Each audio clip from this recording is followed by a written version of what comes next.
Je vais vous parlais de l'impact de l'affaire Epstein au cœur de l'opinion publique américaine. Et encore une fois, ce n'est que le début. Les sondages, on va en regarder deux différents, de Atlas Intel et de CBS. On va commencer par Atlas Intel, qui, lors de la dernière campagne présidentielle, est celui qui a été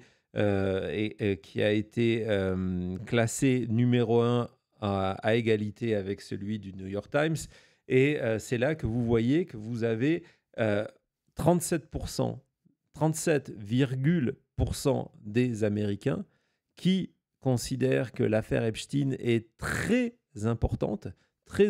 Si on rajoute celles et ceux qui pensent que c'est important, on dépasse la majorité des Américains pour conditionner leur vote en 2026. Et ça, ces chiffres-là, encore une fois, ce sont des enquêtes qui datent d'il y a quelques jours, souvent avant la révélation du scoop du Wall Street Journal et toutes ces tentatives de Donald Trump d'étouffer la vérité. Et encore une fois, aucune de ces enquêtes mesure pour l'instant l'impact de ce qui vient de se dérouler avec cette décision de Mac Johnson, approuvée évidemment par la Maison-Blanche, voire suggérée par la Maison-Blanche, de dire on arrête tout, on part en vacances, on ferme la maison, on prend la clé, on s'en va, au moins on n'est pas obligé de voter sur ce sujet-là. On va regarder justement dans ce sens-là les résultats du sondage de CBS qui vous explique que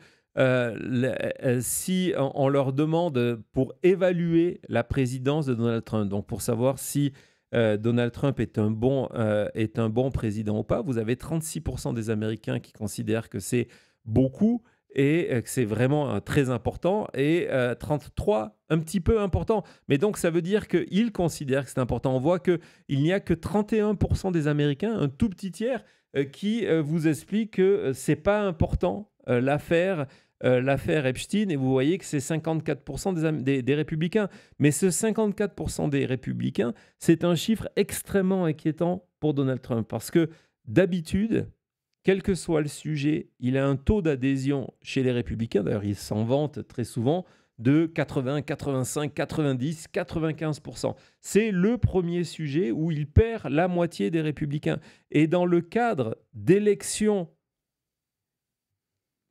au niveau de la Chambre des représentants et du Sénat, et on sait que certaines de ces élections, avant tout ça, s'annonçaient comme être serrées, ça devient un incitatif pour de nombreux républicains de dire « je ne vais pas aller voter ». Je ne dis pas qu'ils vont voter démocrate, mais de dire « je ne vais pas aller voter ». Ça va être un énorme challenge à remonter cette affaire Epstein. Vas-y Thomas, on continue.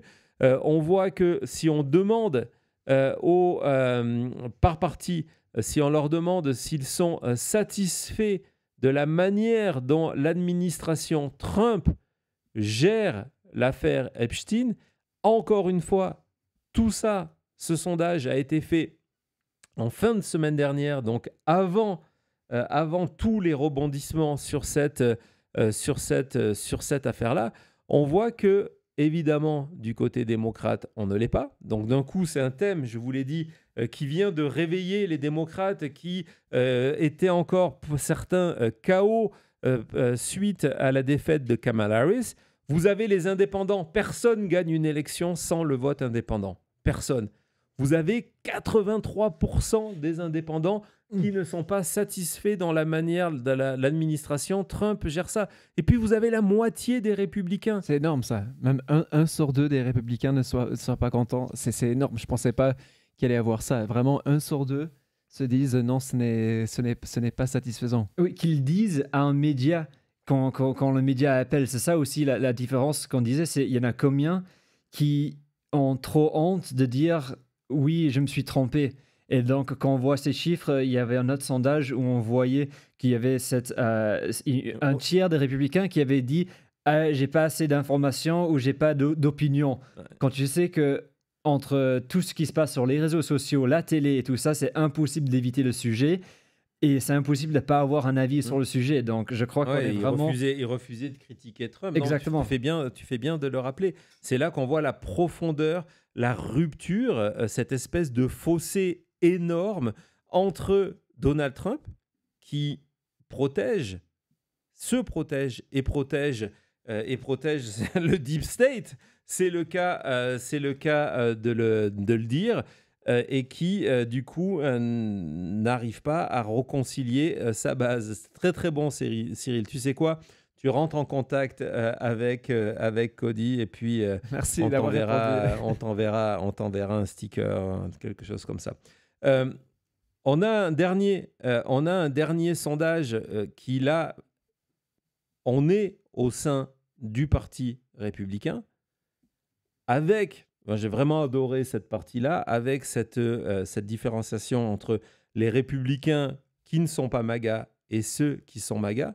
On voit que 40% des électeurs républicains de Trump, MAGA, les purs et durs, ceux qui ont les casquettes rouges, ceux qui vont dans les meetings, ceux qui envoient de l'argent à Donald Trump, ceux qui par moments ont sacrifié leur vie professionnelle, leurs amis, parfois leur famille, pour soutenir Donald Trump, il y en a 40% d'entre eux qui ne sont pas satisfaits de la manière dont Donald Trump gère ça. Et lorsqu'on part dans le reste du Parti républicain, qui sont ces gens qui ont voté pour Donald Trump parce qu'ils ne peuvent pas voter pour un démocrate, et qui pensaient que ça allait nous aider en termes d'économie, ça allait nous aider en termes de moins payer d'impôts, il y a une majorité, on est quasiment à 60% d'entre eux, qui ne sont pas satisfaits aujourd'hui avec Donald Trump. C'est non seulement une crise majeure au sein des Républicains, mais comme nous l'écrivait Cornell online il y a quelques secondes, c'est pour les démocrates une véritable opportunité. On va écouter, quand je vous dis que c'est une opportunité, que du côté des démocrates, on commence à le comprendre, qu'on peut créer un message politique autour de ça. Encore une fois, le message politique, ce n'est pas simplement sortir le dossier Epstein, c'est de dire Donald Trump est au pouvoir pour se protéger.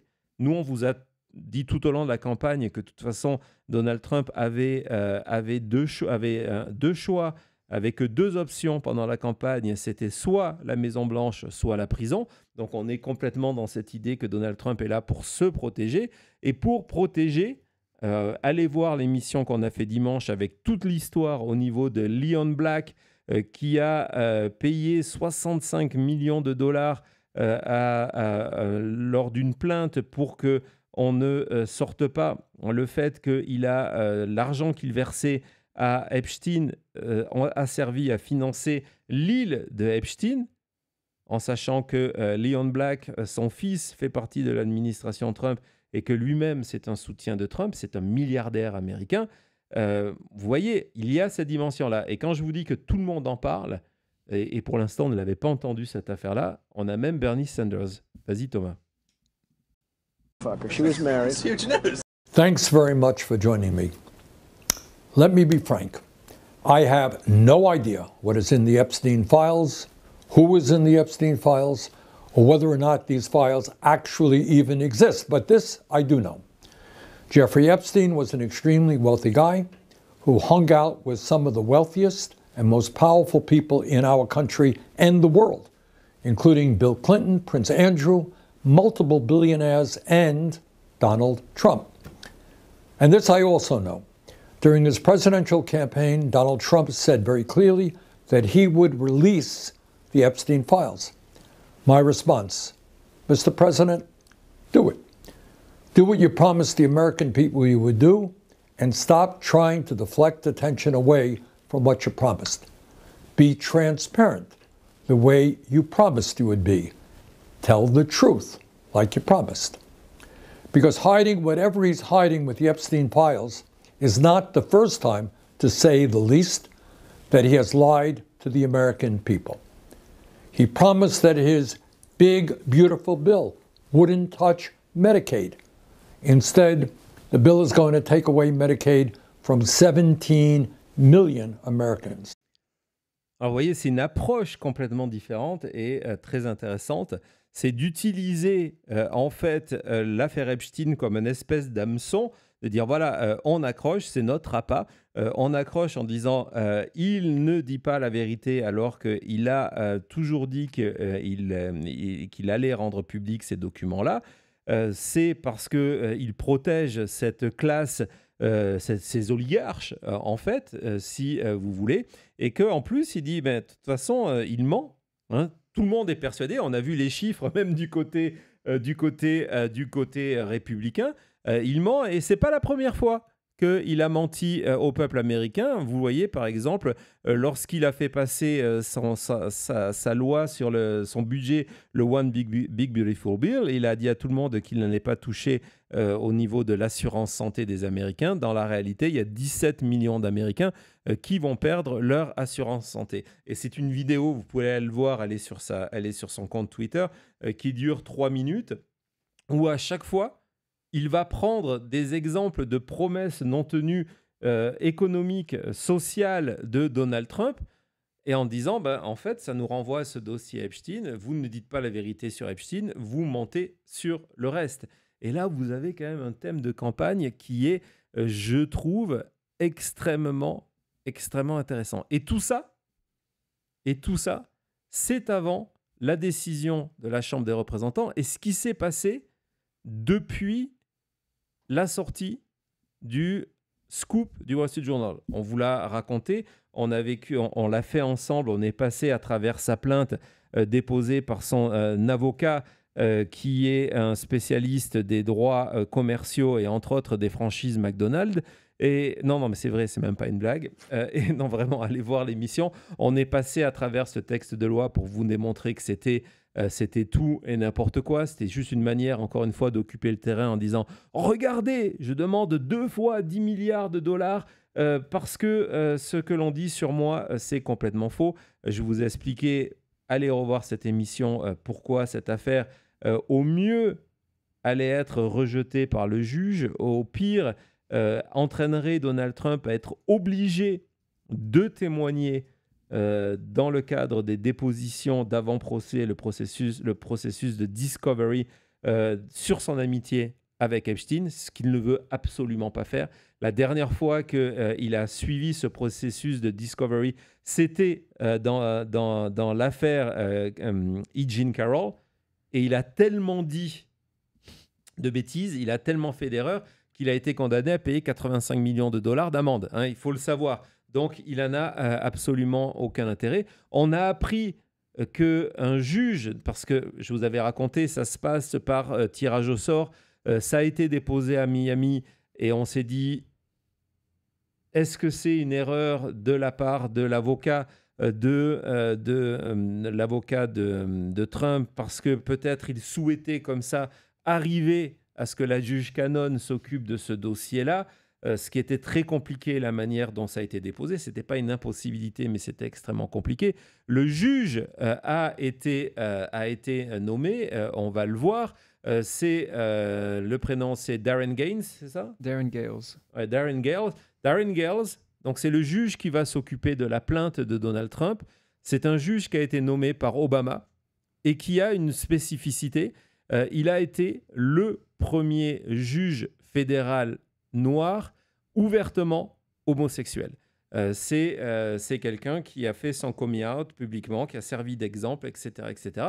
Ça ne veut pas dire que ça va changer son jugement, mais j'imagine quand Donald Trump a eu ces informations-là, que c'est un juge d'Obama noir homosexuel, il a dû sortir la ketchup et se tourner vers son avocat en disant peut-être je vais occuper Alina Habba. Aujourd'hui, on a appris que les juges fédéraux du New Jersey ne souhaitaient pas s'opposer à ce qu'elle reste comme Deputy Attorney General du New Jersey. Donc, elle va être sur le marché, possiblement. Je ne serais pas étonné qu'on la voit réapparaître comme porte-parole dans ce dossier-là et qu'elle vienne remplacer Alejandro Brito. On verra ça. Donc ça, c'était le premier aspect Wall Street Journal. Et le public, dans tous les sondages qu'on avait vus, c'était à la fin, au début de la sortie de cette affaire-là. C'était le premier point. Et puis, on a appris depuis que la Maison-Blanche avait décidé de se venger contre le Wall Street Journal. se venger contre le Wall Street Journal. Hein, cette interview exclusive de Politico, où Caroline Leavitt raconte que là, on va partir en voyage à la fin de la semaine pour l'Écosse, où Donald Trump va aller faire le tour de ses golfs. Encore une fois, on est dans l'ambiguïté complète. Je suis président des États-Unis, je suis propriétaire de golf. Non, je suis président des États-Unis. Vous savez quoi? On va utiliser Air Force One, les Secret Service. Ouais. On va aller à mes golfs de l'Écosse. Ça fait très longtemps que je n'ai plus joué. On va aller là-bas. Et en plus, je vais rencontrer le Premier ministre anglais. Donc, du coup, il y a une excuse officielle. Mais le point, c'est pas là. Le point, c'est ça. C'est du coup la journaliste du Pool. On vous avait montré l'autre jour cette photo de cette centaine presque de journalistes qui posent des questions et qui accompagnent la Maison-Blanche lors de ces voyages. La journaliste du Wall Street Journal a été virée. Elle n'accompagnera plus Trump. Ils lui ont coupé cet accès. C'est de la pure vengeance. Ouais, non, on a déjà vu plusieurs fois. C'était peut-être les premiers exemples de la vraie censure de cette administration. C'était au niveau des journalistes. Je me souviens de cette émission l'administration qui m'avait choqué. C'était quand on avait vu le Pentagone mettre en avant leur nouveau, les médias qu'ils avaient acceptés pour communiquer et qu'ils avaient viré tout ça. On avait vu que des vrais journalistes étaient remplacés par des AON et des etc. Là, c'est juste un autre exemple. Et donc, on disait, pour les journalistes aujourd'hui, il y a le risque de vous faire traîner devant les tribunaux pour montrer vos sources. Il y a le risque de perdre accès à la Maison-Blanche, de se prendre des procès, de se faire virer, tout ça pour faire votre travail, quoi. Exactement, mais tout ça, c'est fait, je vous rassure, les amis, au nom de la transparence. Au nom de la transparence, en faisant un rappel essentiel, c'est que Donald Trump est papa. Ah. Oui, mais pas le papa auquel on pense. On va écouter Caroline Leavitt sur la transparence. Vas-y, Thomas.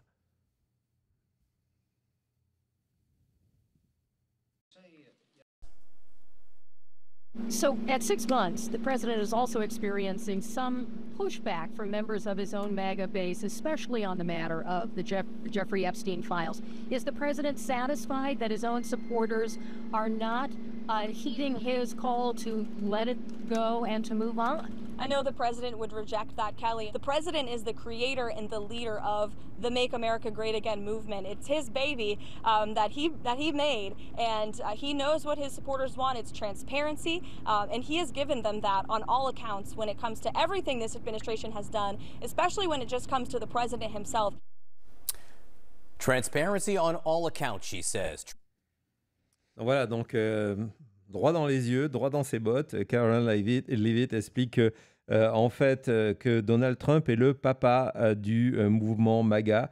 C'est encore une fois, on essaie de nous recycler le terme de Daddy. Elle n'a pas utilisé, mais elle dit que le mouvement MAGA, c'est son bébé et que donc il est le seul qui sait la manière dont sa base fonctionne et que tout le monde, sa base, est ravi parce qu'il leur a promis la transparence et c'est ce qu'il offre. Donc juste par rappel, Caroline, si tu nous écoutes, voilà, 40% de la base MAGA, hein, le papa MAGA, c'est ça, n'est pas satisfaite par Donald Trump. Alors ça, c'est ce moment hier a été aussi, et c'est là qu'on voit que ça doit les rendre complètement fous, c'est qu'elle était venue parler de l'affaire Obama, la fausse affaire Obama. Elle était venue parler des 6 mois de Donald Trump à la présidence, du bilan, et quasiment toutes les questions étaient sur l'affaire Epstein. Et donc, elle ne pouvait pas les ignorer, même si elle a déjà fait par le passé. Elle a été obligée de répondre. Et on voit qu'en fait, son boulot, c'est pas une surprise, elle est là uniquement pour protéger Donald Trump, pour le couvrir. On va écouter cet autre extrait de Caroline Leavitt.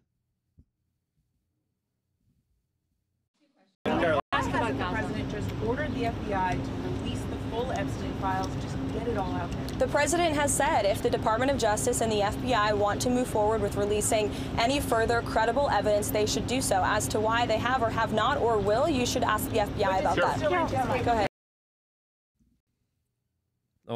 On retient encore une fois l'utilisation, le recyclage du mot crédible qui est apparu depuis le 15 juillet. Pourquoi le 15 juillet? On va reparler de cette date vraiment clé. Le 15 juillet, c'est lorsque le Wall Street Journal informe Caroline Leavitt et Donald Trump qu'ils ont ce scoop à publier. Ils publieront le 17. Et donc, à partir de là, il y a toute une communication qui se met en branle du côté de la Maison-Blanche. Et donc, cette idée de dire non, mais Donald Trump a déjà dit que le FBI sort s'ils ont des informations crédibles. Donc, crédibles, ça veut dire que d'autres ne le sont pas, hein, les fameuses fake news, etc., qu'ils ont droit de sortir tout ça.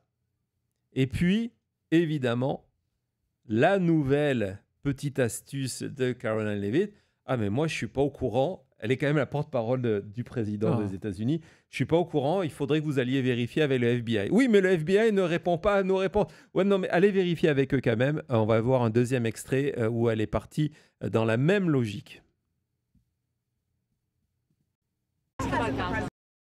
There are reports that President Trump or that FBI agents going through the Epstein files were told to flag President Trump's name if it came up. Is that something the president was aware of or something that he directed those agents or the Department of Justice to do? I don't believe that's something the White House was aware of. You'd have to ask the FBI. President Trump. Pratique, hein? Pour Pratique. quelqu'un qui est censé répondre aux questions, elle n'a pas beaucoup de réponses. Hein. Non. Ça aide dans un moment comme ça. Ça, c'est certain. Ce qui est intéressant, donc, en plus, cette question est extrêmement importante. On vous en avait parlé ici en mode breaking news. Thomas, tu t'en rappelles, avec la publication de la lettre du sénateur Durbin. On reviendra sur cette lettre-là dimanche dans notre édition spéciale L'enquête interdite, deuxième partie, les fantômes. Abonnez-vous. Abonnez-vous, cliquez sur la sonnette de notification. Et donc, je vous avais raconté que dans ce courrier, le sénateur Durbin, qui est un des membres des commissions sur tout ce qui est des affaires judiciaires aux États-Unis, a révélé que Pam Bondi avait employé 1000 agents du FBI qui se relayaient et qui ont travaillé pendant 24 heures sur 24, pendant 15 jours, pour passer à travers le dossier Epstein, le fameux dossier qui n'existe pas. Et un de leurs ordres était de mettre de côté à chaque fois que le nom de Donald Trump apparaissait. On a appris grâce au Daily Mail lundi, et l'information a été noyée dans la masse d'informations, que la lettre publiée par le Wall Street Journal vient de cette procédure-là. C'était un document qui avait été isolé par un agent du FBI sous les ordres de Pam Bondi. Apparemment, l'agent du FBI n'a pas dû être content que l'information soit étouffée parce que suite à ce travail, la réponse de Pam Bondi a été de dire non, mais il n'y a rien d'autre à voir. Alors qu'encore une fois, je vous le répète, 1000 agents qui ont épluché plus de 100 000 documents Epstein avec cet ordre d'écarter tout ce qui était au niveau où le nom de Trump était mentionné. Donc on voit silence complet à ce niveau-là. Et malgré tout, le scandale continue à augmenter. Je pense qu'en fait, ce silence est pire qu'autre chose. Et quand ce n'est pas le silence, c'est pour dire « allez voir chez mon voisin n'est pas là ». Maintenant, on ne pourra plus dire « allez voir au niveau de la Chambre des représentants » parce que la porte est fermée à clé. Et du coup, en fait, c'est d'autres sources qui sortent des infos. On en parlera énormément dimanche. Tout à l'heure, on va vous parler de ce ancien nouveau témoignage qui est extrêmement important et qui figure très certainement dans ce dossier qui a été écarté après avoir recherché tout ce qui touchait Trump. Mais du coup, on a aussi cette multiplication d'images. Et dans ces images, je vous en ai sélectionné une qui date de 2018, une séquence. C'est Donald Trump, parce qu'elle est énorme. Lorsqu'on vous parle souvent ici de résistance et de vaguelettes, on va voir la vidéo d'abord en premier, Thomas. Lorsqu'on parle de résistance et de vaguelettes, je vais vous montrer quelqu'un qui a eu un courage fou. Nous sommes en 2018. Nous sommes en Géorgie pendant un meeting Donald Trump. Regardez. And we're going to stop it. Get him out of here. Get him out of here.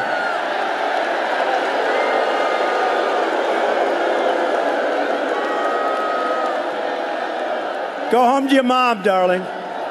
Go home.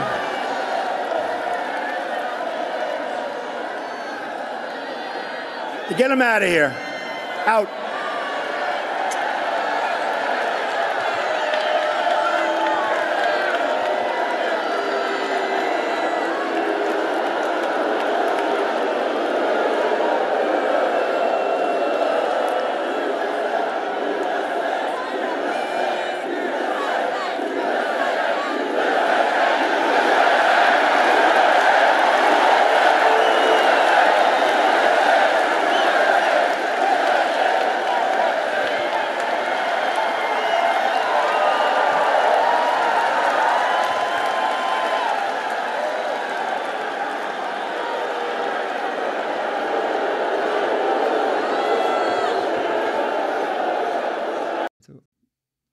Séquence complètement folle, on est d'accord. Donc c'est de Minnesota, il y en a plusieurs aux États-Unis. Et donc vous avez pendant ce meeting du président des États-Unis. Donc on imagine les conditions de sécurité. Ben, vous avez cet électeur qui est venu rappeler les relations entre Trump et Epstein. On voit que la foule le signale tout de suite en disant c'est lui, il est là, il est là. Que Trump demande qu'il soit viré et que à ce moment-là, la foule chante USA, USA lorsque la sécurité vient de s'en prendre. On lui arrache son poster, cette photo de Trump et de Jeffrey Epstein, mais il en avait prévu une deuxième. Thomas, la vidéo, donc c'est en direct sur Fox News, qui était tout fier de dire qu'ils étaient le seul endroit où on pouvait voir le meeting de Donald Trump en exclusivité. La vidéo, elle est disponible sur le site de C-SPAN, qui est donc la chaîne qui suit toute la vie politique américaine, un petit peu comme la chaîne parlementaire, si vous voulez. On va voir comment il présente ça. Donc, vous voyez, 20 juin 2018. 27 minutes dans le discours, et donc il y a ce manifestant qui n'a pas peur, qui est au milieu de la foule. Avec ça, on a cette photo extraordinaire. Regardez ça, avec la question à Donald Trump, qui est Jeffrey Epstein? Et cette photo, ce poster méritait cette réaction du président qui craque, qui arrête pendant 1 minute et demie. Ouais, mais c'est la séquence plusieurs dure, fois, vas-y, sortez-le, virez-le, tout ça, qui envoie à la fin de cette vidéo, on l'a remarqué, regardez la tête de Trump à la fin. Il est fou de rage. Hein. Il est fou de rage à ce moment-là. Regardez ça, quoi. Regardez la bouche à ce moment-là. Il est fou de rage que quelqu'un soit venu publiquement remettre en question son amitié avec Epstein. Donc j'avais cette séquence vidéo et je voulais absolument vous la partager. Ce moment de pur courage, de pure résistance, de pure vaguelette, on va le garder en tête tout au long de ce travail que l'on fait émission après émission. On vous le remontrera, c'est certain, parce que c'est vraiment un exemple très inspirant. Et du coup, il va faire écho, moi je trouve, il va faire écho à ce que Donald Trump a dit aujourd'hui au sein du Bureau Ovale, le lieu symbolique du pouvoir aux États-Unis. On en parle tout de suite après.